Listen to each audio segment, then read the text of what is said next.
Canal Lude.flores.brasil apresenta minha bonecas e os acessórios dela. Bom, pessoal, aqui tem a minha boneca preferida, que chama Fernanda. Fernanda. Aqui tem o brinquedinho dela, que ela brinca. Sorriso para sempre. Aqui tem a tiara dela. Super fofa, olha que linda. Só que tem que ter cabelo, né, pra usar tiara. Que nem eu. Mamãe bebê, perfume, super lindo. Aqui é uma madeirinha. Agora acabou de apagar a luz, tá? Gente, é porque minha irmã tonta apagou a luz sem querer. Mostrei eu. Aqui tem bebê conforto. Aqui tem 2 livros que eu leio pra minhas bonecas. E quando eu gosto de ler, claro. Aí aqui tem 3 roupinhas. Tá, eu não vou mostrar porque é muito grande. Muito parece melhor. E um livrinho que eu li pra ela quase todo noite. Tem uma caneta onde eu escrevo. Claro. Desculpa, gente. É que eu sou desastrada, eu meti a mão na câmera, sabe? Olha, aqui tem uma câmera que veio com aquela boneca. Você precisa mostrar. Aí, ó. Aqui, acende e apaga. Aí aqui. Apaga a luz aí, pessoal.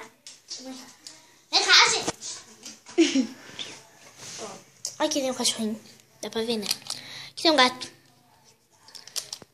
Aqui, opa, tô com a mão na frente. Aqui tem um elefante, uma vaca, cavalo, esquilo, leão, ovelha e cachorro. Ai, gente, minha irmã acha. Ela é tonta, tá? Aqui tem tipo um chicletinho, sabe? Jersey. É, aqui tem um caderninho de anotações. Aí aqui tem um perfuminho, dá vontade de jogar no chão porque acabou. Não sai mais. Aqui tem uma lanterna.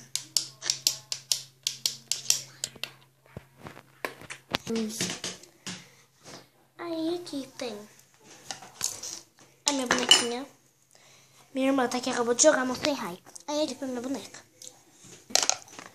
Aqui tem um pratinho que veio com uma gelatina e as colherzinhas eu peguei de casa mesmo. Que é tipo uma gelatina, assim, eu vou... Tadinho. Aqui tem um guarda-chuva. Quando chove, sai com ela, super, né? Tchau, pessoal. Espero que tenham gostado. Se não gostaram, clique aqui. Se gostaram, clique aqui. Tchau. Mostra eu. Mostra eu um pouco. Olha pra cá. Peraí, faz de novo, eu não tava gravando. Vai. Olha pra cá, hein. Tchau, pessoal. Tchau. Peraí, fala de novo. Espero que tenham gostado do vídeo. Beijo, amor.